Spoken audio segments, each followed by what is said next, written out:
Hey, this is Arthur Hill, Chief Technical Strategist here at TrendInvestorPro.com. I'd like to welcome you to this edition of Next Level Charting.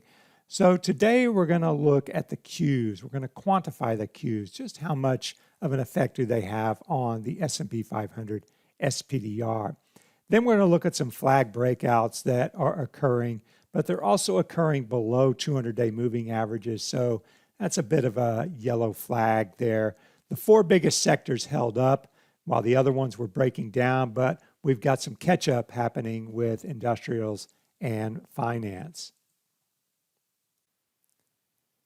So I wanted to quantify the effect that QQQ exerts on SPY because we know it's a big effect, but just how big exactly is that? And so in order to do that, and I do this all the time with ETFs because I want to know what stocks are in these ETFs, what their weightings are, and what's actually driving the ETF. And you can go to the fund family websites to find out that information. I think as far as the holdings are concerned, the most up-to-date information can be found on the fund family website. So in this instance, it's the Invesco website. And for SPY, we're going to look at the SSGA website. So that's State Street, by the way. So here we are on the QQQ website, and you can see there's the breakdown of the holdings. Information technology, 47%. Communication services, 20%. Consumer discretionary, 16.6%, most of which is Amazon. So there you can see it's basically all technology, and I would consider Amazon to be technology as well. And then you can see the holdings here. Microsoft, Apple, and Amazon each over 10%. And then Alphabet is listed twice, and it comes in and around 8%. And after that, there's a big drop-off. Then you have Facebook at a measly 4%, and Intel 3%, and it goes down. So it's clearly a very top-heavy index or ETF with the top four stocks accounting for over 40% of the ETF. So clearly these four are the main drivers for QQQ. So I also did the same thing for SPY. I downloaded the holdings. You can do that on the website as well. And so here's SPY, and we can see the top holdings there. And look at the first four, actually. Microsoft coming in at 5.77, Apple 5.4, Amazon at 4%, and Alphabet is twice, and it comes in at a little over 3%, 3.4% or so. So those are also part of QQQ, and they are a big reason why SPY is so strong as well. And then you can see the sector breakdowns as well. Information technology, 26.65. Communication services, 11%. So those two are pretty much technology. And then you've got healthcare, 15.3%. So these three sectors alone account for over 50% of the S&P 500. We know healthcare is strong. And then we've got information technology and communication services strong. That's Alphabet, basically. It's the biggest holding in the communication services sector. And so this combination of technology, communication services, and healthcare is keeping the S&P 500 strong.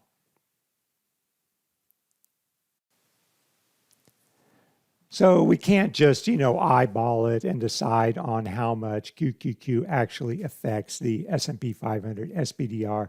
So I went down and I looked at all the components in a spreadsheet and their weightings, and I singled out the components that were part of SPY that were also part of QQQ.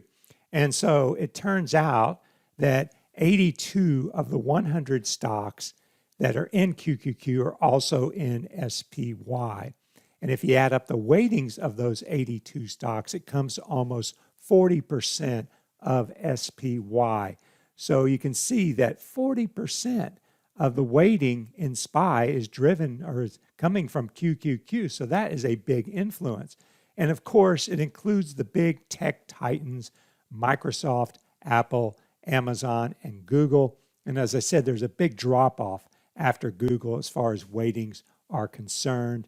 And, these four stocks alone account for 41% of QQQ and 19% of SPY.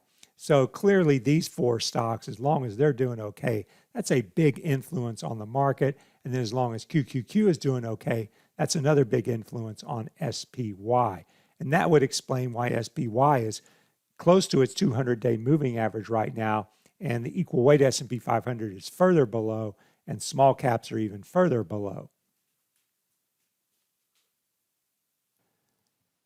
So, it seems like QQQ has been outperforming SPY forever, but that is not really the case. If you go back and you look at these two charts, you can see that there was a time when QQQ was pretty much performing in line with SPY from June 2018 all the way until October 2019.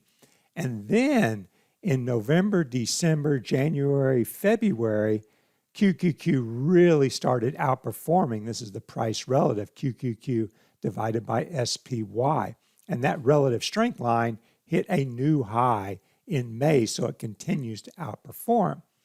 Now here's the percentage change. This is a performance line going back 2 years for SPY and QQQ. So they both start at 0. And you can see here in October, they were neck and neck. All right, they were both up strong. QQQ had a slight edge, but it wasn't that pronounced. But you can see, look at the edge now.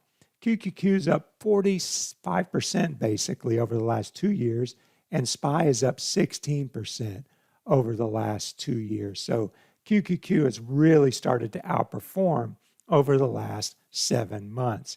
And unsurprisingly, there's a very strong positive correlation. You can see that correlation coefficient. It never dips really below 0.50, and it's mostly above 0.80.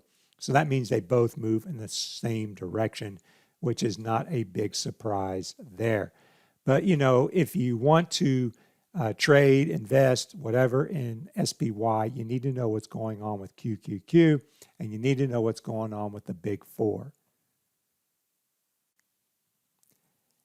And for StockCharts members, if you sign up to trendinvestorpro.com, I've got a pair of bonuses available for you. 2 chart lists. I've got a master ETF chart list with over 200 ETFs organized in a logical top-down manner that's going to streamline your analysis process. And I've got an essential breadth indicator chart list with dozens of breadth indicators and over 100 charts there. So when you subscribe, I will send you those lists. And here's an idea of what the premium content looks like. These are some longer term articles, and some of them have videos to get you started. And I've got some strategies that I'm working on as well, including a testing of the all-weather portfolio. So short term, the trend is up, and we've got flag breakouts working in a number of the major index ETFs. I want to go through these flag breakouts, explain what the flag is, what it means as far as price action is concerned, and what to watch going forward. So SPY kind of serves as my benchmark for the broader market environment. And, there's the big decline, and there's the big rebound. And since that rebound, we've been working our way higher. But you can see that that was a high there in late April. And since that high in late April, we had a lower high. And with patterns, I think you need to have a little bit of flexibility. You need to see if the essence of the pattern is there. And what is the essence of a flag? Well, the essence of a flag is you have a sharp advance, and then you have a consolidation. And that consolidation can be a flat sideways consolidation, or it can slope down a little bit, as we're going to see with IWM and RSP in a little bit here. But basically, you get a big surge, and then you need to digest these gains, and that's what the consolidation does. So we got that bearish engulfing and follow through, but we didn't break support there, and it ended up holding. And then we got this gap up and this flag breakout. Now, technically, it's a short-term bullish continuation signal, and it suggests that this advance is continuing, and that means the next target would be those February highs. Now, of course, 200-day is right there, and we're still near that 61.8% retracement, but the short-term trend is very strong right now because you can see 2 days down and then immediate firmness, and look at the size of that gap, and it is holding. So that gap is what I think we have to watch right away. And if we close below 285, then we have filled the gap and we've negated the flag breakout. Now in the indicator window, RSI dipped below 50 for 1 day and then right back above.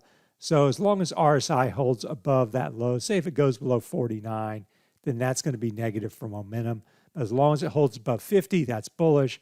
And then you can see Stoch RSI, which is the momentum of momentum, the momentum of RSI.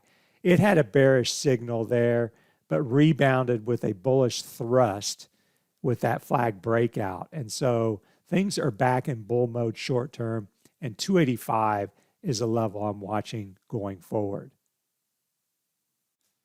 So SPY, of course, is being driven in part by QQQ. QQQ didn't even form a flag. It just continued higher. If you see here, when we had this pullback here, QQQ basically just continued higher, and it's above its 200-day.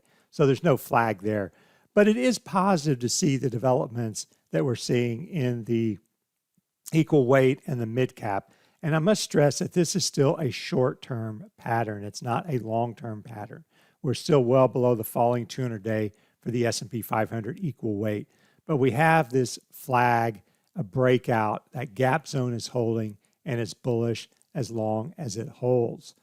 And then if we look down at mid caps, we can see a pullback, a gap, and a breakout that's bullish as long as it holds. And then we look at small caps. I'm going to skip to IWM here because it captures what's happening in the small cap arena as well. So basically, I got caught leaning the wrong way. It happens.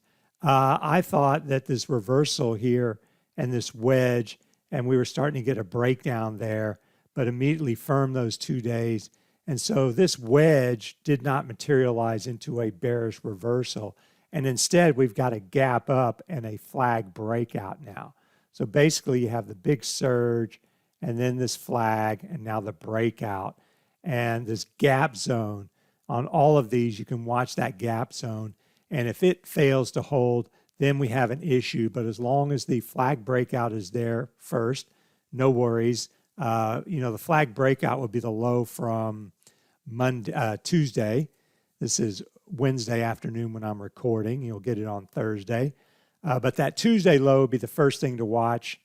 And then you're getting cold feet. And if you fill that gap, then it would be a total failure if you fill that gap. So I've just got a few more seconds, so I'll quickly go over this. But XLK, no flag there.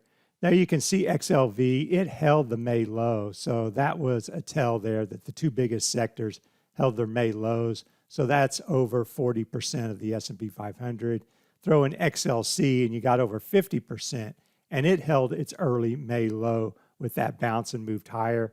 And then XLY held that low. So those are the lows to watch going forward. So that concludes this edition of On Trend. Thanks very much for tuning in and have a great day. Hey guys, Grayson Rose here with StockCharts.com. Thank you so much for watching. I hope you enjoyed this video. Remember, if you did, give us a like down below, leave us a comment. We'd love to hear from you. And most importantly, don't forget to subscribe to our YouTube channel for daily content from an incredible collection of technical analysts and financial minds. We'll see you back here very soon. Happy charting, my friends.